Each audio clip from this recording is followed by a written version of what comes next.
বিভিন্ন ঔষধের পল্লী চিকিৎসকের ট্রেনিং দিয়ে আমরা কিন্তু আজকে এই সম্মানটুকু রাখতেছি বা মানুষের সেবা দিচ্ছি। সবার হামলা এবং সাজা মওকুফের জন্য যে দাবিগুলো আমরা করে আসতেছি, যে দাবিগুলো এতদিন আমরা প্রকাশ করতে পারিনি, আমাদের মুখ বন্ধ ছিল, আমাদের কণ্ঠ কেড়ে নেওয়া হয়েছিল। 5 তারিখে সেই আবার দ্বিতীয় স্বাধীনতার মধ্যে দিয়ে আমরা সেই মুখকে খুলতে পেরেছি, কথা বলার সুযোগ পেয়েছি, যারই একটা ফলশ্রুতি আমরা আজকে এখানে প্রকাশ্যে বাংলাদেশ জাতীয়তাবাদী দল পরিচয় দিয়ে মিটিং করার বা আলোচনা করার সুযোগ পাচ্ছি।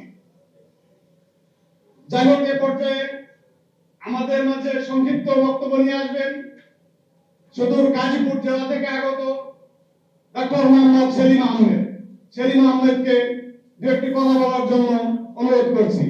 দীর্ঘ 16টি বছর বাংলাদেশ জাতীয়তাবাদী দলের যুব দল, ছাত্র দল, বিভিন্ন অঙ্গ সংগঠন সহ মূল দলের আমাদের বিভিন্ন নেতাকর্মী, আমাদের ইলিয়াস ভাই গুম হয়েছে, চৌধুরী আলম গুম হয়েছে, শত শত নেতাকর্মী জীবন দিয়েছে, কারো হাত ভেঙেছে, কারো পা ভেঙেছে। আমরা দেখেছি বিভিন্ন মানুষের আত্মত্যাগের বিনিময়ে আজকে যে দ্বিতীয়বারের মতো, অনেকেই বলে স্বাধীনতা একবারই হয়, কিন্তু আমি বলতে চাই বাংলাদেশে দ্বিতীয়বারের মতো যে স্বাধীনতা অর্জিত হয়েছে, এই স্বাধীনতাকে নস্যাৎ করতে দেওয়া যাবে না। আপনারা জানেন যে এই 8 তারিখের পরে যখন উনি শপথ নিয়েছিলেন, 12 তারিখে ওই শেখ হাসিনা ষড়যন্ত্র করে এই প্রধান বিচারপতির মাধ্যমে তাকে সরাতে চেয়েছিল। আমরা সুপ্রিম কোর্টে গিয়েছিলাম, জাকির ভাইরাও ছিল, আমরা সবাই সুপ্রিম কোর্টে যে মুহুর্মুহুর আন্দোলনের মাধ্যমে জাতীয়তাবাদী ছাত্র দল, যুব দল সহ সমস্ত অঙ্গ নেতৃবৃন্দ সহ জাতীয়তাবাদী আইনজীবী সহ এই স্বৈরাচারী শেখ হাসিনার মদলের যে সমস্ত বিচারপতি ছিল তাদের পদত্যাগ করতে বাধ্য করিয়েছিলাম এবং সেদিন এই ইউনুসের গদি নিশ্চিত হয়েছিল। তাই আপনাকে বলতে চাই, আপনি কালম্বিত না করে বাংলাদেশে একটি সুষ্ঠু নিরপেক্ষ নির্বাচনের ব্যবস্থা করুন। আমাদের প্রাণপ্রিয় নেত্রী, দেশনেত্রী বেগম খালেদা জিয়া 10টি বছর আন্দোলন সংগ্রামের মাধ্যমে বাংলাদেশে গণতন্ত্র প্রতিষ্ঠা করেছিল, কিন্তু আমরা দেখেছিলাম মাত্র 2 কোটি টাকাকে 5 কোটি টাকা বানিয়ে স্বৈরাচারী শেখ হাসিনা তাকে কিভাবে নির্যাতন করেছিল, তাকে বাংলাদেশে স্বাধীনভাবে চিকিৎসার সুযোগ পর্যন্ত দেয়নি। আমাদের প্রিয় নেতা দেশনায়ক তারেক রহমান দীর্ঘ 16টি বছর যেভাবে কষ্ট করে বিদেশে আমাদেরকে সংগঠিত করেছেন, আমাদের আগামী দিনের ভোটাধিকার নিশ্চিত করার জন্য যে ঐকান্তিক প্রচেষ্টা চালিয়ে যাচ্ছেন, তার সেই চেষ্টাকে যাতে ব্যাহত না হয়, আমরা সবাই ইনশাআল্লাহ আগামী দিনে সচেষ্ট থাকবো। এবং আজকের এই ভাইরা যে দাবি দেওয়া উত্থাপিত করেছে, যদি আমার মনে হয় যে যেমন আমাদের প্রিয় নেত্রী, দেশনেত্রী বেগম খালেদা জিয়া 91 সালে প্রথম মুক্তিযোদ্ধা মন্ত্রণালয় গড়ে তুলেছিলেন, তেমনি আপনাদেরও একটা কিছু করবেন উনি এবং আপনাদের স্বীকৃতি দেবেন, এই আশাবাদ ব্যক্ত করে আমি আমার সংক্ষিপ্ত বক্তব্য শেষ করছি। জিন্দাবাদ। আপনাদের সবাইকে ধন্যবাদ। দেখা হবে রাজপথে, কথা হবে স্লোগানে। এই জাতীয় প্রেস ক্লাবের এবং সাংবাদিকদের যিনি নেতা ছিলেন, বাংলাদেশ ফেডারেল সাংবাদিক ইউনিয়নের সম্মানিত সভাপতি এবং আমাদের পেশাজীবী আন্দোলনের যিনি আহ্বায়ক ছিলেন এবং এই স্বৈরাচার বিরোধী ফ্যাসিস্ট শেখ হাসিনার বিরুদ্ধে যিনি সোচ্চার ছিলেন, যার নেতৃত্বে আমরা এই প্রেস ক্লাব, পল্টন, হাইকোর্ট, আমাদের বিভিন্ন জায়গায় গণ আন্দোলন করেছি। রুহুল আমিন গাজী ভাই, তিনি গতকাল ইন্তেকাল করেছেন, তার আত্মার মাগফিরাত কামনা করছি। আমি দ্বিতীয় স্বাধীনতার সেই মহানায়ক যারা ছাত্র জনতা যারা শহীদ হয়েছেন, তাদের আত্মার মাগফিরাত কামনা করছি। আমি বাংলাদেশের স্বাধীনতার ঘোষক এবং বাংলাদেশের স্বাধীন বাংলাদেশের যিনি, আধুনিক বাংলাদেশের যিনি রূপকার, বাংলাদেশ জাতীয়তাবাদী দলের প্রতিষ্ঠাতা, বহুদলীয় গণতন্ত্রের প্রবক্তা শহীদ রাষ্ট্রপতি জিয়াউর রহমানের আত্মার মাগফিরাত কামনা করছি। শহীদ রাষ্ট্রপতি জিয়াউর রহমান ক্ষণজন্মা পুরুষ ছিলেন। বাংলাদেশের প্রতিটি ক্ষেত্রে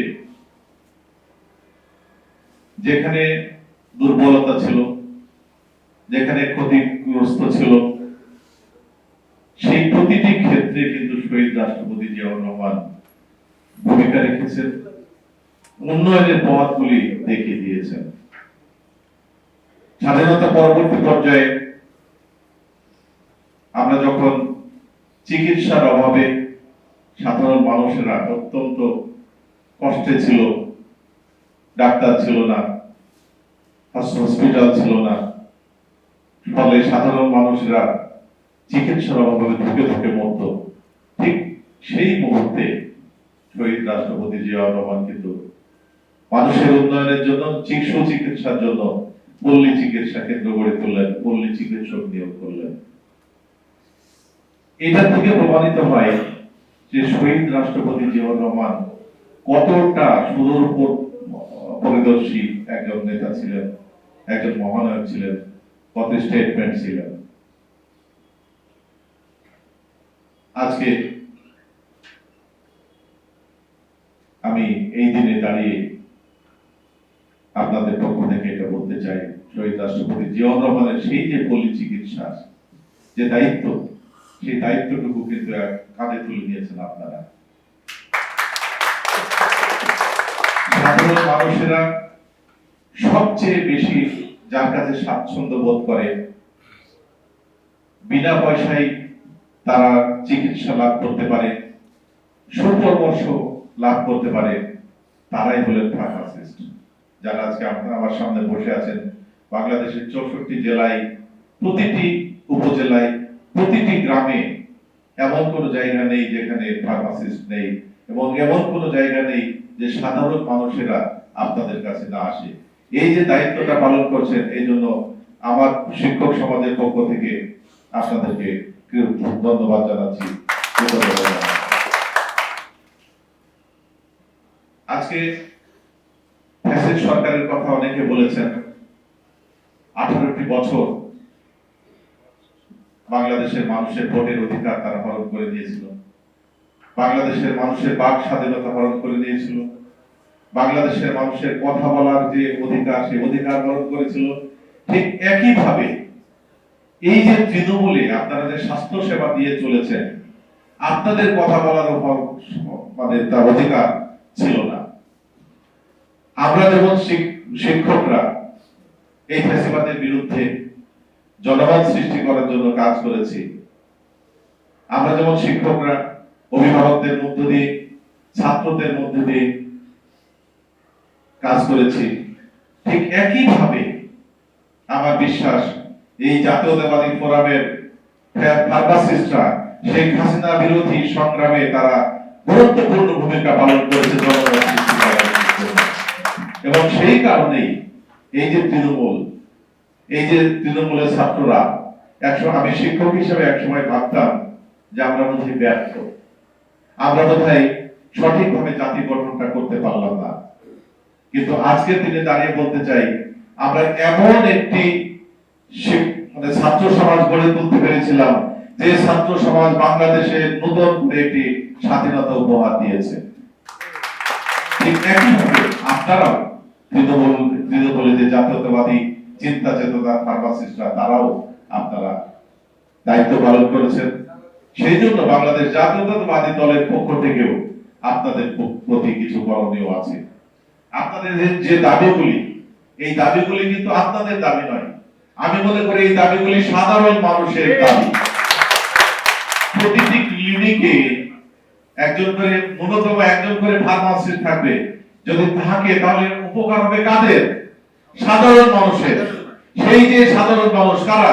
শহীদ রাষ্ট্রপতি জিয়াউর রহমান যাদেরকে উদ্দেশ্য করে, যাদের চিকিৎসার জন্য এই যে পল্লী চিকিৎসা করে দিয়েছিলেন, তারাই কিন্তু সাধারণ মানুষ।